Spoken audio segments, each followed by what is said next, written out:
శ్రీ గణేశాయ నమః. కార్తీక పురాణము 28వ అధ్యాయము. విష్ణు సుదర్శన చక్ర మహిమ. జనక మహారాజా, వింటివా దుర్వాసుని అవస్థలు? తాను ఎంతటి కోపవంతుడైనను వెనక ముందు ఆలోచింపక ఒక మహానుభావుని చిత్తశుద్ధిని శంకించినాడు కనుకనే అట్టి ప్రయాసల పాలైనాడు. కావున ఎంతటి గొప్పవారైనను వారు ఆచరించు కార్యములు జాగ్రత్తగా తెలుసుకొనవలయును.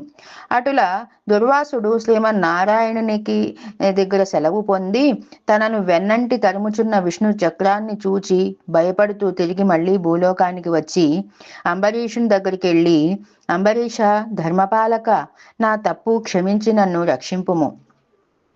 నీకు నాపై గల అనురాగముతో ద్వాదశి పారాయణముకు నన్ను ఆహ్వానించితివి. కానీ నిన్ను కష్టముల పాలు చేసి వ్రతభంగము చేయించి నీ పుణ్యఫలమును నాశనము చేయి తలపెట్టి తిని. కానీ నా దుర్బుద్ధి నన్నే వెంటాడి నా ప్రాణములు తీయుటకే సిద్ధమైనది. నేను విష్ణువు దగ్గరికి వెళ్ళి నా కూడా ఆ విష్ణు చక్రము వలన ఆపద నుండి రక్షింపుమని ప్రార్థించి తిని. ఆ పురాణ పురుషుడు నాకు జ్ఞానోదయము చేసి నీ వద్దకే వెళ్ళమని చెప్పాడు. కాబట్టి నీవే నాకు శరణ్యము. నేను ఎంతటి తపశ్శాలినైనను, ఎంత నిష్టగలవాడనైనను నీ నిష్కళంక భక్తి యందు నా వివేకం ఏమీ పనిచేయలేదు. నన్ను విపత్తు నుండి కాపాడమని అనేక విధాల ప్రార్థించగా అంబరీషుడు శ్రీమన్నారాయణుని ధ్యానించి, ఓ సుదర్శన చక్రమా, నీకివే నా మనఃపూర్వక వందనములు. ఈ దుర్వాస మహాముని తెలిసియో తెలియకో తొందరపాటుగా ఈ కష్టములు కొని తెచ్చుకొనెను. అయినను ఈతడు బ్రాహ్మణుడు కాబట్టి ఈతనిని చంపకూడదు. ఒకవేళ నీ కర్తవ్యమును నిర్వహింపతలచితివేని ముందు నన్ను చంపి తర్వాత ఆ దుర్వాసుని చంపుము. నీవు శ్రీమన్నారాయణుని ఆయుధానివి. నేను శ్రీమన్నారాయణుని భక్తుడను. నాకు శ్రీమన్నారాయణుడు ఇలవేల్పు దైవము. నీవు శ్రీహరి చేతిలో నుండిన అనేక యుద్ధములలో అనేక మంది లోక కంటకులను చంపితివి కాబట్టి శరణుకోడు వారిని ఇంతవరకు చంపలేదు. అందువలన ఈ దుర్వాసుడు ముల్లోకములు తిరిగినను ఈతని వెంటాడుచునే ఉన్నావు కాబట్టి కాని చంపుటలేదు. దేవా, సురాసురాది భూత కోటులన్నీయు ఒకటిగా ఏకమైనను నిన్నేమియూ చేయజాలవు. నీ శక్తికి ఏ విధమైన అడ్డునూ లేదు. ఈ విషయము లోకం అంతటికీ తెలియను. అయినను మునిపుంగవా, నీకే అపాయము కలగకుండా రక్షించమని ప్రార్థించుచున్నాను. నీ యందు ఆ శ్రీమన్నారాయణ శక్తి ఇమిడి ఉన్నది. నిన్ను వేడుకొనుచున్న నన్నును శరణు వేడిన ఈ దుర్వాసుని రక్షింపుము అని అనేక విధముల స్తుతించుట వలన అతి రౌద్రాకారముతో నిప్పులు గ్రక్కుచు విష్ణు చక్రాయుధము అంబరీషుని ప్రార్థనలకు శాంతించి, ఓ భక్తాగ్రేశ్వర అంబరీష, నీ భక్తిని పరీక్షించడానికే ఇట్లు చేశాను కానీ వేరే కాదు. అత్యంత దుర్మార్గులు మహాపరాక్రమవంతులైన మధు కైటబులను దేవతలందరూ ఏకమై కూడా చంపజాలని మూర్ఖులను నేను చంపితిని. నీవెరుంగుదువు తెలుసు కదా. ఈ లోకములో శిష్ట రక్షణకై శ్రీహరి నన్ను వినియోగించి ముల్లోకములందు ధర్మమును స్థాపించుచుండును. ఇది ఎల్లరకు తెలిసిన విషయమే.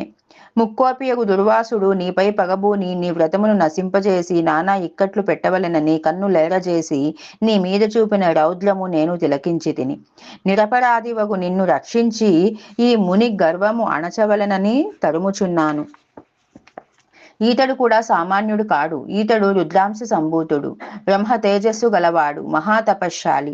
రుద్ర తేజము భూలోక వాసులనందరినూ చంపగలదు. కానీ శక్తిలో నాకంటే ఎక్కువేమీ కాదు.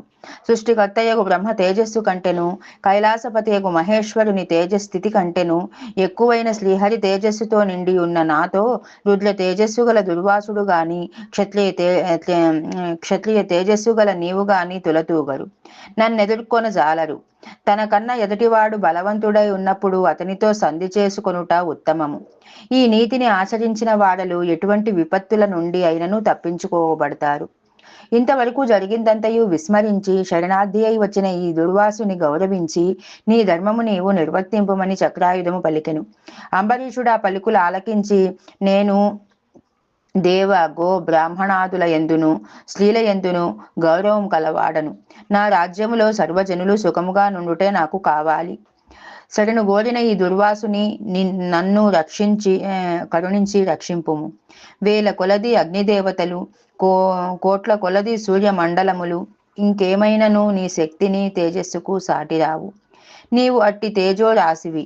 మహావిష్ణువు లోక నిందితులమై లోక కంటకులమై దేవ గో బ్రాహ్మణ హింసా పరులపై నిన్ను ప్రయోగించి వారిని శిక్షించి తన కుక్షి ఎందున్న 14 లోకములను కంటికి రెప్పవలె కాపాడుచున్నాడు.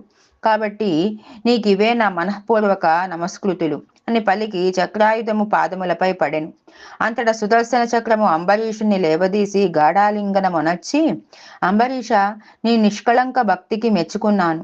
విష్ణు స్తోత్రము 3 కాలముల యందు నెవరు పఠింతురో, ఎవరు దాన ధర్మములతో పుణ్య ఫలమును వృద్ధి చేసుకొందురో, ఎవరు పరులను హింసించకుండా పరధనములకు ఆశపడక, పర స్త్రీలను చెరబట్టక, గో హత్య, బ్రాహ్మణ హత్య, శిశు హత్యాది మహాపాతకములు చేయకుందురో, అట్టి వారి కష్టములు నశించి దుర్వాసుని రక్షించుచున్నాను. నీ ద్వాదశి వ్రత ప్రభావము చాలా గొప్పది. నీ పుణ్యఫలము యందు ఈ మునిపుంగవుని తపశ్శక్తి పనిచేయలేదు అని చెప్పి అతనిని ఆశీర్వదించి అదృశ్యమయ్యను. ఇది 28వ అధ్యాయము 28వ రోజు పారాయణము సమాప్తము.